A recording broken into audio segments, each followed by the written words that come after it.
할렐루야. 오늘 또 우리 새벽 아침 일찍 일어나 주님 앞에 마음을 모이는 모든 성도님들과 성도님들 가정 위에 그리고 섬기시는 모든 교회 위에 주님의 새로운 은혜가 충만하기를 간절히 바랍니다. 오늘 저희들이 함께 살펴볼 하나님의 말씀은 창세기 17장 1절 5절 말씀 15절로 19절 말씀입니다. 1절 5절과 17절로 19절 말씀 제가 봉독하겠습니다. 아브라함이 99세 때에 여호와께서 아브라함에게 나타나서 그에게 이르시되 나는 전능한 하나님이라 너는 내 앞에 행하여 완전하라. 내가 내 언약을 나와 너 사이에 두어 너를 크게 번성하게 하리라 하시니 아브라함이 엎드렸더니 하나님 또 그에게 말씀하여 이르시되 보라 내 언약이 너와 함께 있으니 너는 여러 민족의 아버지가 될지라. 이제 후로는 내 이름을 아브라함이라 하지 아니하고 아브라함이라 하리니 이는 내가 너를 여러 민족의 아버지가 되게 함이니라. 하나님이 또 아브라함에게 이르시되 내 아내 사레는 이름을 사레라 하지 말고 사라라 하라. 내가 그에게 복을 주어 그가 내 아들을 낳아 주게 하며 내가 그에게 복을 주어 그를 여러 민족의 어머니가 되게 하리니 민족의 여러 왕이 그에게서 나리라. 아브라함이 엎드려 웃으며 마음속에 이르되 100세 된 사람이 어찌 자식을 낳을까? 사라는 90세 되니 어찌 출산하려 하고 아브라함이 이 하나님께 아뢰되 있을 말이나 하나님 앞에 살기를 원하나이다. 하나님이 이르시되 아니라 내 아내 사라가 내 아들을 낳으리니 너는 그 이름을 이스라엘 하라. 내가 그와 내 언약을 세우리니 그 후손에게 영원한 언약이 되리라. 우리 모두 너무나 잘 아는 말씀입니다. 그런데 오늘 본문의 말씀 우리가 곱씹어서 다시 한번 생각하고 그 말씀이 주는 삶의 진리를 삶에 적용해야 될 가장 중요한 본문 중에 하나입니다. 특히 하나님의 약속을 소망을 잡고 살아가는 우리는 다 천국을 소망하지 않습니까? 그건 하나님의 약속이시거든요.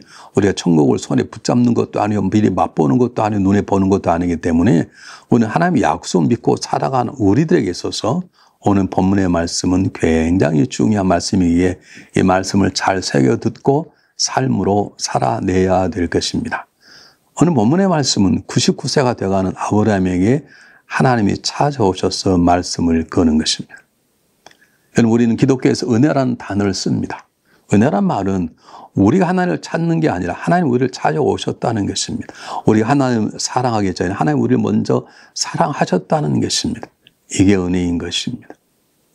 세상 사람들은 지성이면 감천이라 말합니다. 열심히 노력하면 하늘이 감동받지 않겠냐고. 아닙니다. 하나님 우리가 감동받지 않을 짓을 하지 않아도 하나님 우리를 찾아오셔서 우리를 품어내시고 구원하시고 말씀하시고 놀라운 비전을 우리에게 주시는 것입니다.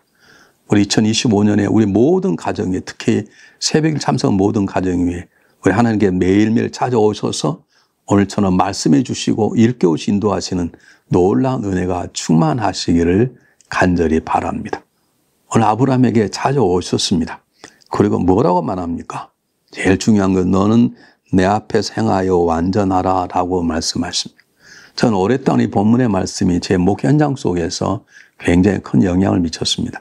물론 이게 온전히 되는 건 아니지만 내 앞에서입니다. 하나님 앞에서 완전하라. 이건 퍼펙트를 말하지 않을 것이죠. 우리가 어떻게 완전할 수 있습니까? 그러므로 완전한 삶을 추구하라 그런 뜻인데 그냥 완전한 삶이 아닙니다. 하나님 앞에서입니다. 이 말을 다른 말 쉽게 말하면 하나님 우리가 어찌하든지 24시간 의식이 없다면 모르지만 우리가 살아있는 동안에 항상 하나님이 나와 함께 하신다. 하나님 나의 모든 걸 보고 계신다. 아니 쉽게 말하면 하나님 지금 내 손을 붙잡고 계신다라는 분명한 의식을 가지고 살아가도록 하나님께서 말씀하시는 것입니다. 우리는 세상 사람 앞에 살아가는 것이 아닙니다. 우리는 하나님 앞에 살아가는 것입니다. 물론 세상 앞에 살아가야 되지만 물론 이웃 앞에 살아가는 게 되는 것이지만 그리스도인들의 가장 중요한 자각의식은 하나님 앞에서 살아가는 것입니다.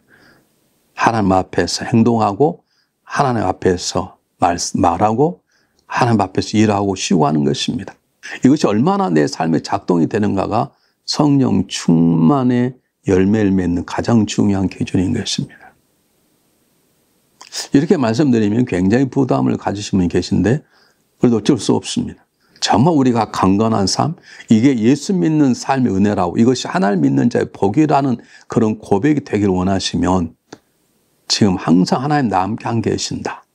내 은밀한 대화도 들으시고 내 마음속에 담긴 독백조차도 헤아리신 그분, 스쳐 지나가는 생각조차 헤아리신 그분이 나 함께 계신다. 나의 모든 것을 지켜보고 계신다. 그리고 모든 것을 인도하길 원하신다는 분명한 자각을 가지고 살아가야 될 줄 믿습니다. 하나님 우리 함께 계실 뿐만 아니라 하나님 구체적으로 우리에게 그분의 계획을 말씀해 주십니다.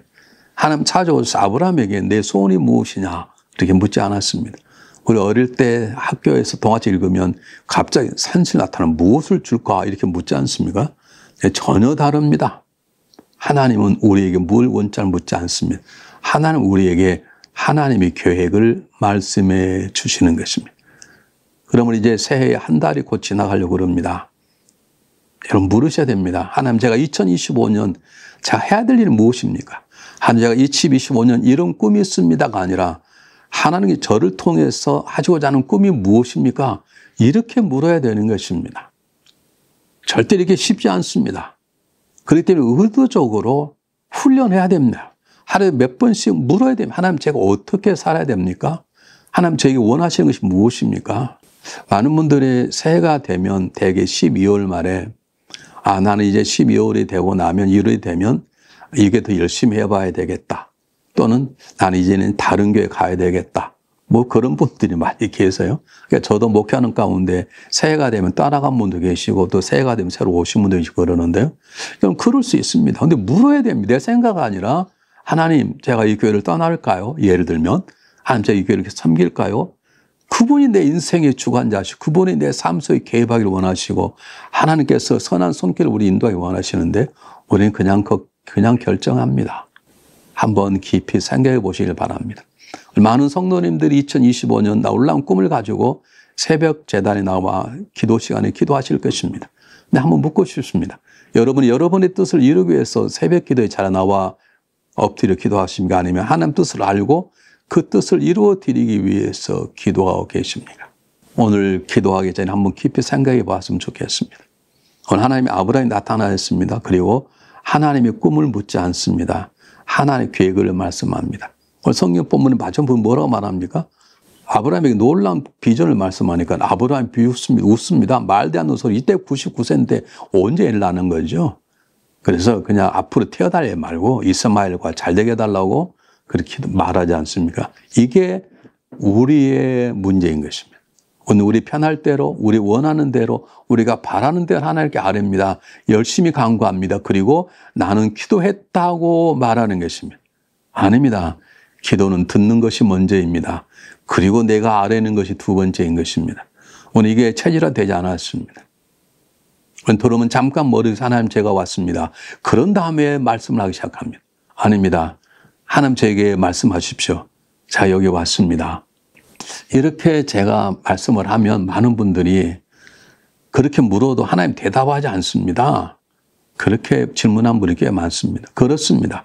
여러분이 지금 내 음성을 듣는 것이 하나의 음성이 쉽게 들리는 건 아닙니다. 그러나 우리에게는 기록된 말씀이 있습니다.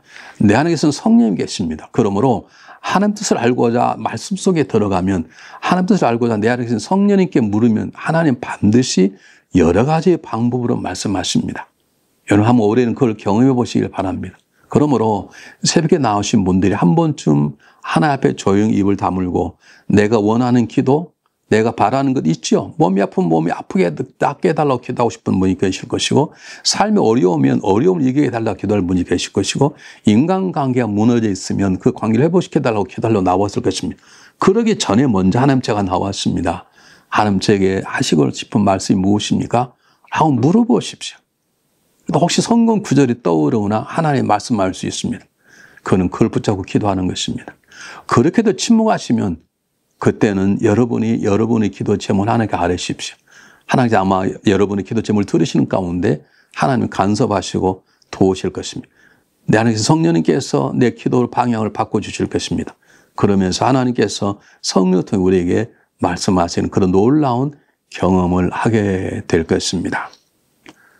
자, 아무것도 아닌 것 같지만 본문의 말씀 다시 강조합니다. 하나님은 아브라함을 통한 계획을 가지고 계셨듯이 하나님 오늘 함께 나와 지금 말씀을 함께 나누는 저와 여러분의 삶 속에 하나님의 계획이 있으시다는 거죠. 그러므로 집요하게 물어야 되는 것입니다. 내 안에 성령님께서 가르쳐달라고 성령님께 물어야 되는 것입니다. 말씀을 읽어내야 됩니다. 오늘 주신 말씀 읽는 가운데 말씀이 하나님의 음성으로 들려질 수 있도록, 말씀 읽는 가운데 하나님의 계획이 깨달아질 수 있도록 기도하는 삶의 자세가 필요하다는 것입니다. 자, 2절 보면 내가 내 언약을 나와 너 사이에 두어 너를 크게 번성히 하리라 하시니, 언약 커비너트라고 부르는 약속입니다. 하나님께 약속하셨다는 거예요. 하나님이 계획을 가지고 계시다는 거예요. 그리고 하나님의 약속이기 때문에 이루 가실 분 누구십니까? 하나님이십니다. 그러므로 신앙인들은 이 하나님의 놀라운 지를 깨닫는 자는 삶의 어떤 상황 속에서도 두려워하지 않습니다. 어떤 어려움 속에 절망하지 않습니다. 왜냐하면 그분께서 이루실 것이고 그분께서 그 약속을 주셨으니 그분께서 행하실 것을 믿는 것입니다. 우리는 그분의 손을 붙잡고 인도하신 대로 순종하며 살아가면 되는 것입니다. 자, 다시 한번 읽겠습니다. 4절 보면 보라 내 언약이 너와 함께 있으니 그랬습니다. 언약이 하나님이 약속하신 말씀이 우리와 함께 있으니 너는 여러 민족의 아버지가 될지라. 저는 이 본문에 굉장히 감동받습니다. 아브라함이 지금 식구가 없습니다. 여러 민족의 아버지 될지란 말은 하나님 우리를 향한 그분의 계획은 어마어마하게 큽니다. 내가 생각하는 생각, 내가 품은 품이 아니라 말할 수 없는 큽니다. 여러분 마태복음 28장 19, 20절 보면 너는 가서 모든 민족으로 제자를 삼아라고 말합니다. 어떤 사람은 이게 너무 지나친 과장법이다. 어떻게 자기 고향을 떠나본 적도 없는 사람들이 어떻게 모든 족속 제자를 삼는가. 이건 과장법이 아닙니다. 하나님의 마음을 말하는 것입니다. 아브라함에게 당장의 모든 민족 아버지 되라는 뜻이 아닙니다. 하나님께서 아브라함과 그 후손과 후손을 통해서 궁극적으로 이루고자 하는 하나님의 놀라운 계획을 말씀하고 계시는 것입니다. 그러므로 우리들은 우리의 계획이 아니라 하나님의 마음을 읽고 하나님의 계획을 우리의 삶 속에, 우리 가정 속, 우리 교회 속에 세워가야 되는 것입니다.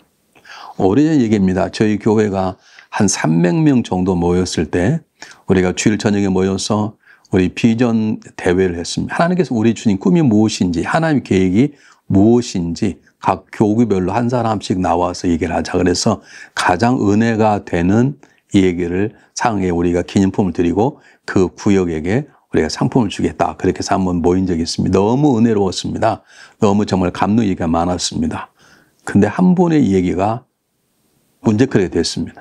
그때 우리 300명 모일 때 이제 교회를 막 지어서 교회가 50명 교회가 300으로 늘었으니 많이 성장한 것이죠. 정말 그것만 생각해도 감사하고 은혜가 되는 거죠. 근데 그분이 나오시니 이렇게 말했습니다. 하나님 우리 교회를 더 키우실 것입니다.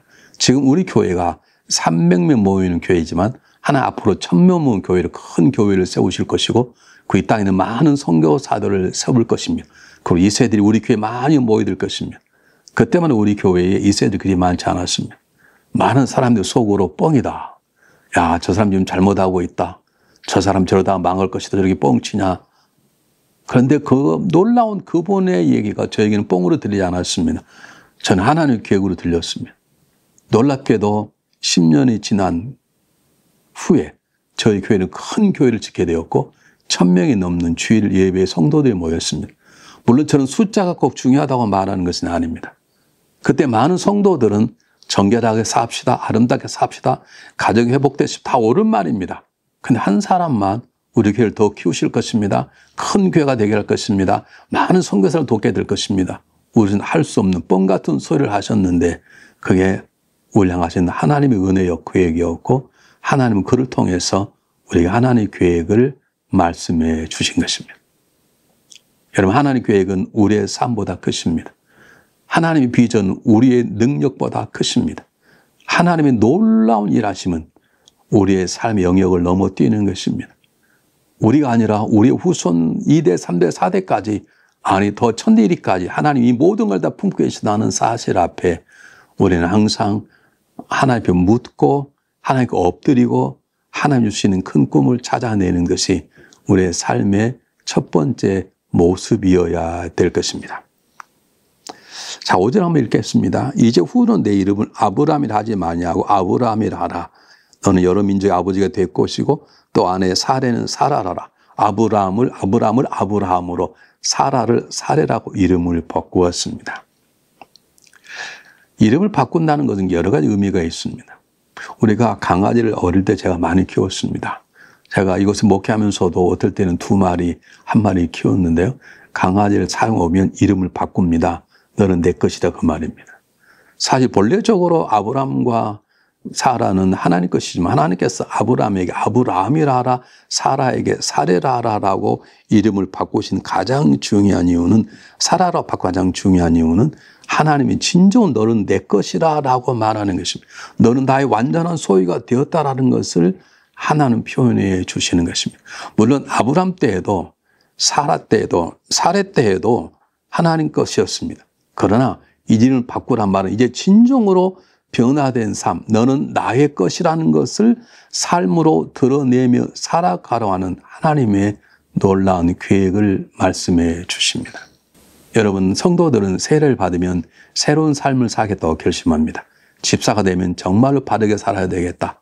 권사가 되면 정말로 바르게 살아야겠다. 장로가 되면 정말로 그렇다. 목사가 되면 목숨을 바치겠다. 그런 생각들을 합니다.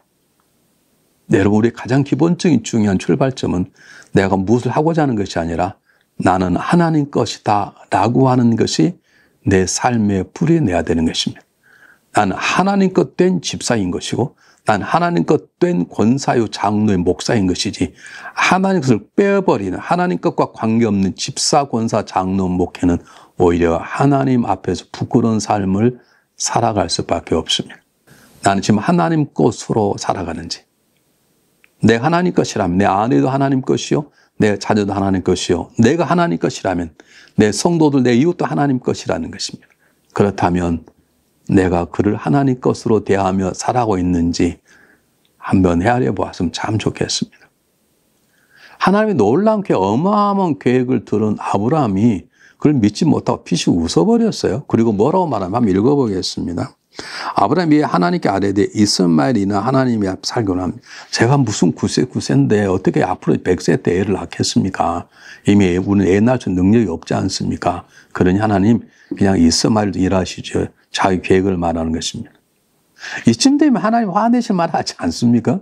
그래서 하나님이 아브라함 한두 번 만나 주신 것도 아니고 이렇게 구체적으로 말씀하시는 것입니다. 여러분, 창세기 12장 읽어보면 하나님 한두 번 만나 주신 것입니까? 그런데 그 깨닫지 못하는 아브라함을 하나님께서 어떻게 대하십니까? 나무라지 않으십니다.